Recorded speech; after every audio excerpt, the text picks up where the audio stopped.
तो चलिए दोस्तों, आज के इस क्लास में हम लोग टॉप 10 ऑब्जेक्टिव क्वेश्चंस देखेंगे। क्या देखेंगे? हिंदी का टॉप 10 ऑब्जेक्टिव क्वेश्चंस देखेंगे, जो आप लोग के 12th क्लास हिंदी के लिए बहुत इंपॉर्टेंट होने वाला है और पिछले 10 वर्षों से लगातार पूछे जाने वाला प्रश्न है, क्योंकि यह प्रश्न जो है लगातार 10 वर्षों से पूछा ही जा रहा है, तो इस साल भी पूछा ही जाएगा। इसलिए आप लोग को ये क्वेश्चन करवाना बहुत ही ज़रूरी है और आप लोग को ये क्वेश्चन अच्छे से याद करना भी बहुत ज़रूरी है, क्योंकि ये बहुत ही इंपॉर्टेंट क्वेश्चन है और लगातार 10 सालों से पूछा जा रहा है। तो चलिए हम लोग बिना टाइम वेस्ट किए स्टार्ट करते हैं। आज हम लोग का फर्स्ट क्वेश्चन क्या है देख लेते हैं। तो फर्स्ट क्वेश्चन जो है आप लोग की स्क्रीन पे ये रहा। क्वेश्चन क्या हम लोग का कठोर शब्द का विलोम पूछ रहा है। तो कठोर शब्द का विलोम क्या हो जाएगा आप लोग को बता देना है। तो पहला ऑप्शन हम लोग का यहाँ पे कुसुम, दूसरा है कली और तीसरा है मुकुल और चौथा यहाँ पे कोमल। इसमें हम लोग को बताना है कि कठोर शब्द का विलोम क्या हो जाता है। तो कठोर शब्द का जो विलोम हो जाता है वो कोमल हो जाता है, यानी कि करेक्ट ऑप्शन इसका डी हो जाएगा। नेक्स्ट क्वेश्चन क्या है यहाँ पे आप लोग की स्क्रीन पे, अनल शब्द का परिवाची पूछ रहा है। जो अनल शब्द है इसका परिवाची क्या हो जाएगा। तो अनल शब्द का जो परिवाची होता है वो क्या होता है, क्या वो आग होता है, हवा होता है, पानी होता है या फिर सूखा होता है।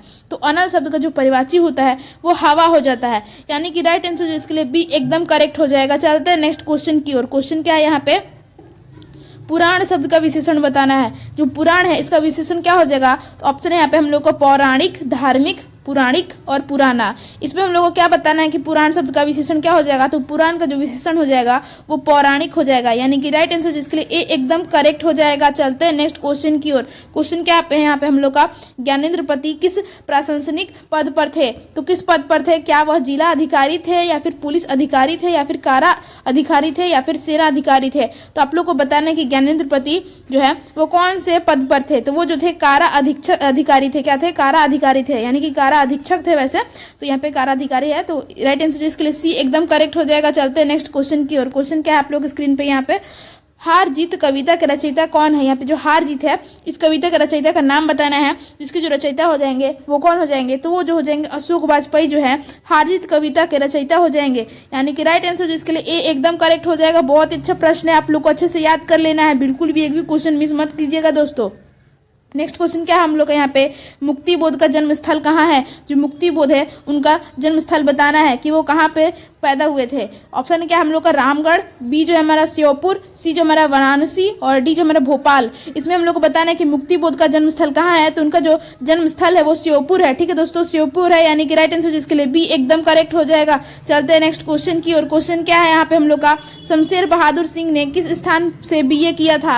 ये बताना, जो शमशेर बहादुर सिंह है वो किस स्थान से उन्होंने बीए किया था। क्या ऑप्शन हम लोग का यहाँ पे, ए ऑप्शन हम लोग का इलाहाबाद, बी जो है हम लोग का दिल्ली और सी जो हम लोग का बनारस और डी जो हम लोग का कानपुर। इसमें हम लोग को राइट आंसर बताना है कि शमशेर बहादुर सिंह ने किस स्थान से बीए किया था। तो उन्होंने इलाहाबाद से बीए, इलाहाबाद विश्वविद्यालय से उन्होंने बीए किया था, यानी कि राइट आंसर जो इसके लिए ए एकदम करेक्ट हो जाएगा। क्या दोस्तों, तो इलाहाबाद विश्वविद्यालय। नेक्स्ट क्वेश्चन क्या हम लोग का यहाँ पे, जयशंकर प्रसाद का महाकाव्य बताना। जो जयशंकर प्रसाद है उनका महाकाव्य कौन है, बहुत ही प्रचलित है और हर बार ये क्वेश्चन पूछा जाता है, बहुत इंपॉर्टेंट है। ऑप्शन क्या हम लोग का, कामायनी, बी जो हमारा साकेत, सी जो हमारा उर्वशी और डी जो हमारा मुकुल। तो देखिए कामायनी जो है जयशंकर प्रसाद का महाकाव्य है, बहुत ही अच्छा प्रश्न है, बहुत ही बार बार पूछा जाता है। तो ए जो इसके लिए एकदम करेक्ट आंसर हो जाएगा। चलते हैं नेक्स्ट क्वेश्चन की और। क्वेश्चन क्या आप लोग स्क्रीन पे, तुलसीदास को किस चीज की भूख थी, मतलब है तुलसीदास को जो है उनको किस चीज की भूख है। ऑप्शन क्या हम लोग का, यश की, बी जो हम लोग का भक्ति की, सी जो हम लोग का धन की, डी सी यहाँ पे डी होगा,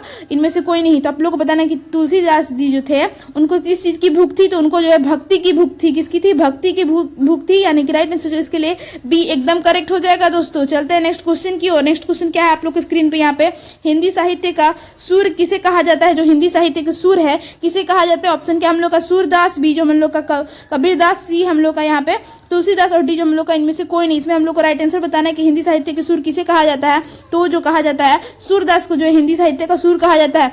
तो ये रहा यहाँ पे हम लोग का टॉप 10 ऑब्जेक्टिव क्वेश्चन। क्या था, ये 10 ऑब्जेक्टिव टॉप क्वेश्चन था, यानी कि आज का जो क्लास है वो यहीं तक का था। क्लास कैसी लगी आप लोग कमेंट बॉक्स में बताइएगा और ये भी बताइए आप लोग की 10 में से आप लोग का कितना नंबर आया। ठीक है दोस्तों, thank you for watching this video.